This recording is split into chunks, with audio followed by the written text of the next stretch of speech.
ang inyong mga mata at tinig sa mga isyong mahalaga. Ako si Dean Marie Nograles, ang inyong angkor, tagapagsalita ng katotohanan at katuwang sa paghatid ng balitang may lalim, kabuluhan at integridad. Ako si Atol Jenny Pascual, laging handang magawin natin kalidad na balita na susipag-suri at makabuluhan ng produksyon para sa isang ulat at responsabi ng bayan. Sa katotohanan, tunay na servisyo, balita may kalidad para sa bawat Pilipino. Ito ang Next Gen News. Para sa news headlines.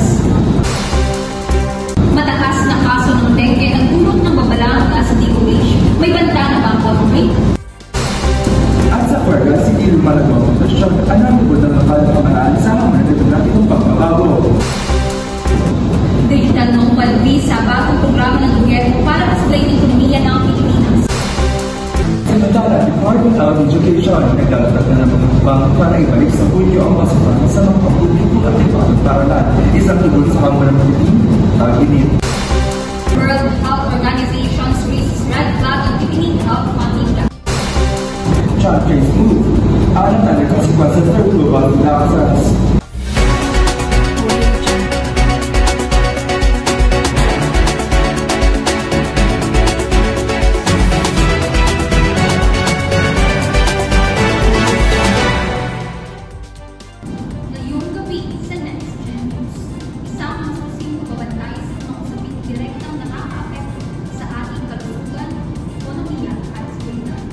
Tumataas ang kaso ng dengue sa mga barangay hanggang sa bagong programa para sa medical workers at sa malawakang krisis sa pondo ng kaibigang kalusugan. Kami ay maghatid ng buong detalye. Sa salita ng Silipin, ang pinakamahalagang balita ngayong gabi. Simulan natin sa lokal.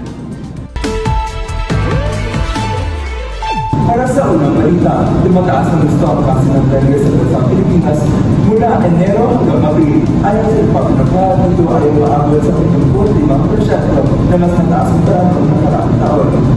Ano ang ginagawa ng mga local government unit upang mapigilan ang outbreak? At ano ang dapat tandaan ng publiko? Alamin natin mula sa ulat ni Miss Justine Lazim. Live mula sa Barangay Mami, Miss Lazim. Salamat din, ngayong taon pumalo na sa mahigit 75,000 ang kaso ng dengue mula Enero hanggang Abril. Ayon sa Department of Health, ito ay umaabot sa 75% na mas mataas kumpara sa parehong panahon noong taong 2024. Bagamat wala pang outbreak na idinideklara, mahigpit ang paalala sa publiko lalo na sa mga low-lying at flood-prone areas na maging alerto. Patuloy na itinutulak ng DOH ang kanilang 4S strategy. Ito ay ang search and destroy, self-protection, seek early consultation at support fogging. Narito ngayon si Ginang Gwen Regala, isang residente at magulang. Ma'am, bilang magulang, ano po ang mga hakbang na inyong ginagawa upang protektahan ng inyong pamilya sa dengue? Bukod sa kulambo at insect repellent sa bahay, sinisigurado rin namin walang naiipong tubig sa paligid. Sumali rin kami sa cleanup drive ng barangay para masiguradong malinis ang buong komunidad. Sa tulong ng lokal na pamahalaan at pakikiisa ng komunidad, nananatiling masigasig ang kampanya kontra dengue. Live mula dito sa Barangay Mabini, ako si Jasmine Lazim, nag-uulat para sa Next Gen News. Balik sa YouTube. Samantala, sa lungsod ng Kapangalan, tuloy ang paglago ng inflasyon. Ano ang tugon ng lokal na pamahalaan sa hamon ng demographic pagbabago? Narito muli si Sandy Martero. Ayon sa pinakuling tala mula sa City Planning and Development Office, patuloy ang paglago ng populasyon sa komunidad, partikular na sa mga kabataan at senior citizen.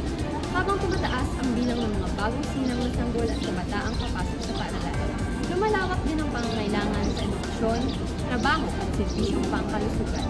Hindi rin nalalayo ang komunidad sa epekto ng pandaigdigang demograpikong pagbabago, gaya ng urbanisasyon, migration at aging population na may epekto sa distribusyon ng yaman at katatagan ng mga institusyon. Bilang tugon, nagsasagawa ng konsultasyon ang lokal na pamahalaan sa mga barangay upang makabuo ng long-term development plans na nakaangkla sa aktwal na datos. Mula dito, sa Coronadal, ako si Sunny C. Martero, nag-uulat para sa Next Gen News. Balik sa iyo, Day! Maraming salamat, Miss Sandy Martero.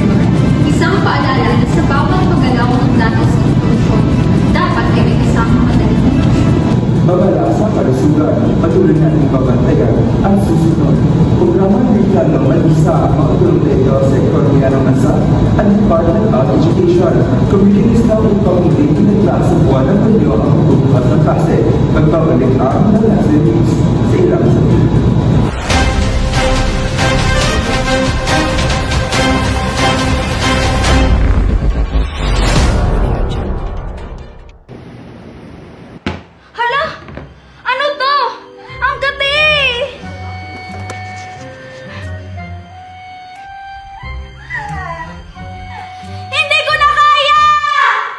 Makatibang yung katawan? Totoo? Ito ang solusyon sa iyong problema! Yan ang solusyon sa mga kati yung katawan! The Foxtail Fruit Herbal Blend has antimicrobial properties and it is natural and safe. Ang kati! Ito ang para sa'yo!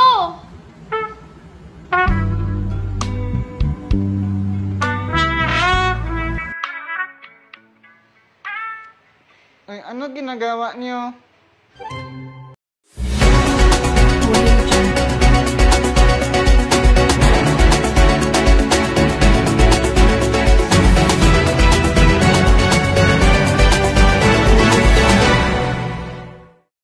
Nagbabalik ang Next Gen News. Ngayon naman, ating tutukan ang mga bagong balitang nasyonal.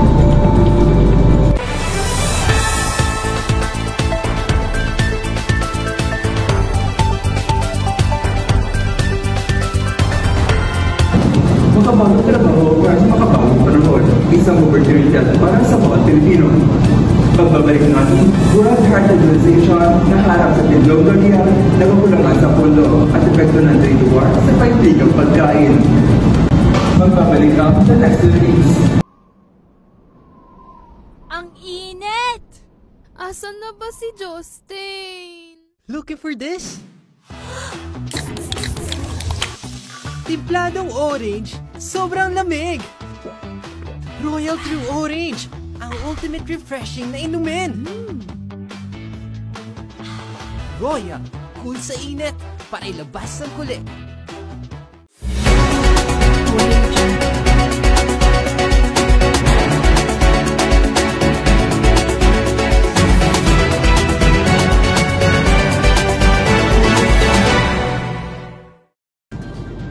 Mula sa sabihin ng kalusugan, tumulungan na sa laraan ng ekonomiya.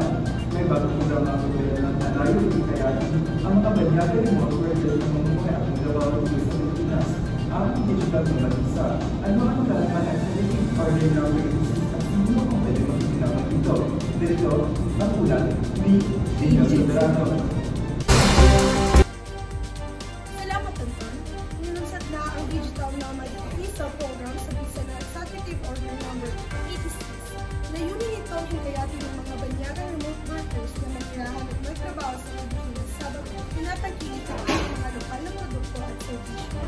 Qualified ang mga aplikante kung sila ay may edad na 18 pataas, may sapat na kita na hindi bababa sa 24,000 kada taon, may malinis na criminal record, at may aktibong health insurance coverage. Ayon sa Department of Tourism, inaasahan na magdadalik ito ng dagdag na kita sa sektor ng turismo, real estate at local services, habang tumutulong na i-promote ang work from paradise lifestyle ng Pilipinas. Narito si Ginang Rosario Laika, isang may-ari ng lokal na negosyo. Mga isang negosyante sa turismo, paano ninyo makikita ang epekto ng mga digital nomads sa inyong kita? Malaking bagay ito sa amin kapag may dumadayo na malakas ng kita ng mga local cafe, rental services, at tour operators. Tunay ngang may positibong epekto sa mga lokal na negosyo ang pagdaritsa ng digital nomads. Isa itong oportunidad para sa mas pinalawak na kita at mas matatag na kabuhayan. Isang makabagong payanihan, connecting cultures, one freelancers at a time. Mula rito sa Makati, ako si Dino Soberano, nagkukulat para sa Next Gen News. Salamat, Angel. Chismis, chismis, may TV si Mang Ben. Tama na ang chismis! Pag nag-toast, TV nagagamot. Anak na buwang gamutan, tutok sa pag-inom. Araw-araw at healthy lifestyle, ipairal. Mag-tots everyday, kasi LC I'm aware.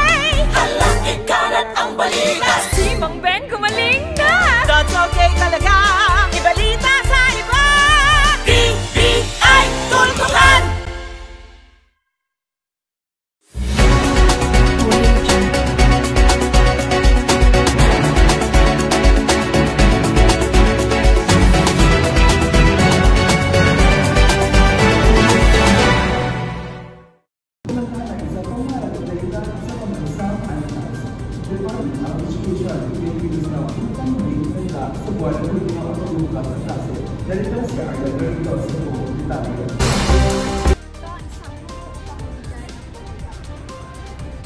Hindi biro ano niya. Masyadong nahihirapan ng mga bata. May hindi matay, may pinaatake ng hika. Kaya mas magiging okay po talaga ma'am kung may babalik sa home ang klase. Sama sa hakbang ang konsultasyon sa iba't ibang sektor. Kabilang namang lokal at pamahalaan at health experts. Tumuon na rin ang DepEd ng isang technical working group upang tutuin ang pinakaakmang schedule ng pagbalik mundo. Bagamat wala pa tiyak na petsa, target ng ahensya na maisakatuparan ang pagbabagong ito sa mga susunod na taon. Para sa mas ligtas, mas efficienteng pagkatuto, ako si Aryan Liurito, nag-uulat para sa Next Gen News. Maraming salamat. Ngayon naman, silipin natin ang mga isyong bumubulantak sa buong mundo. Mula sa ekonomiya, silipin naman natin ang mga isyong bumubulo sa pandaigdigang kalusugan at seguridad ng pagkain.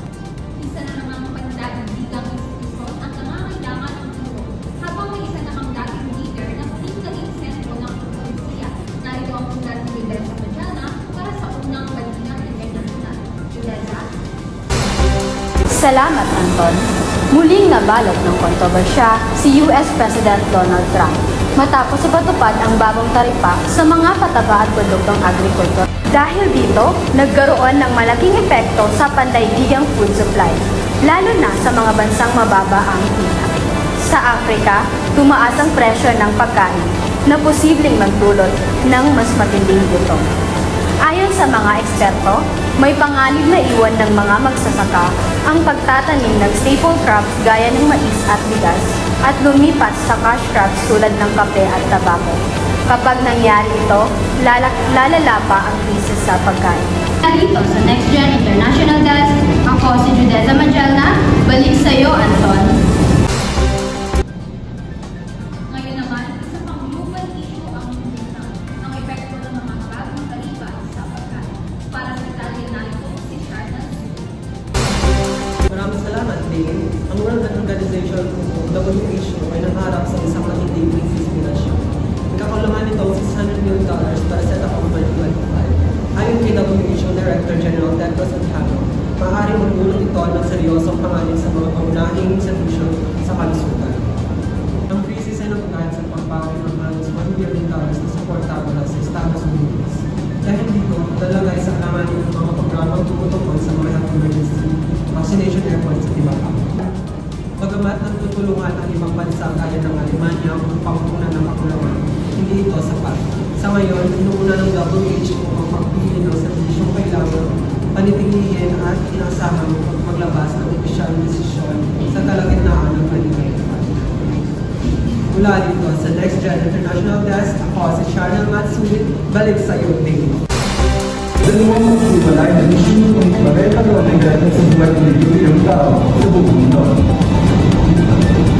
Kaya nananatiling mahalaga ang pandaigdigang operasyon upang tugunan ang mga krisis na ito. Malawak ang epekto ng mga baliktang pandaigdigan sa ating mga komunidad at sa ating kabuhayan. At bago tayo tuluyang magtapos, narito na ang ulit paalala mula sa aming mga tagapagsalita. Magkaiba man ang mga istorya, iisa ang mayroon.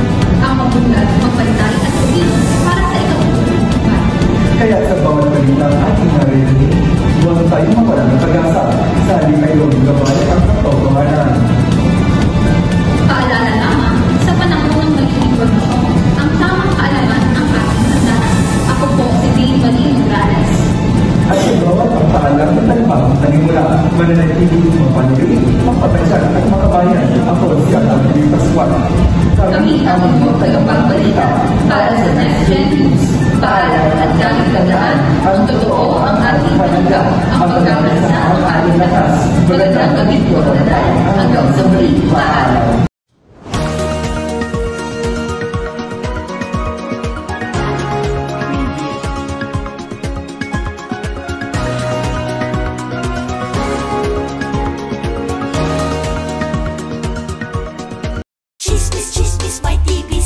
Tama na ang chismis pag nag-toast, TV nagagamot. Anin na buwang gamutan, tutok sa pag-inom. At healthy lifestyle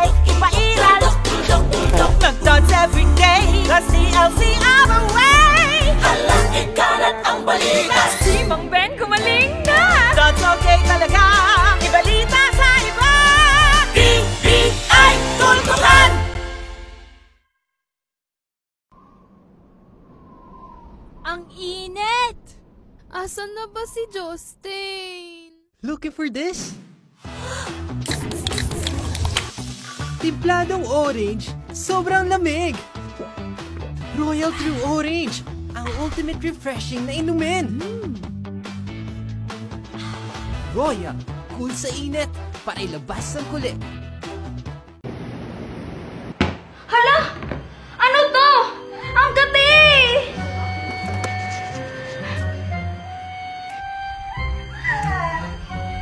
Hindi ko na kaya! Makatiba ang iyong katawan? Totoo? Ito ang solusyon sa iyong problema! Yan ang solusyon sa mga kati ang katawan! The Foxtail Fruit Herbal Oil has antimicrobial properties, and it is natural and safe. Ang gati! Ito ang para sa'yo!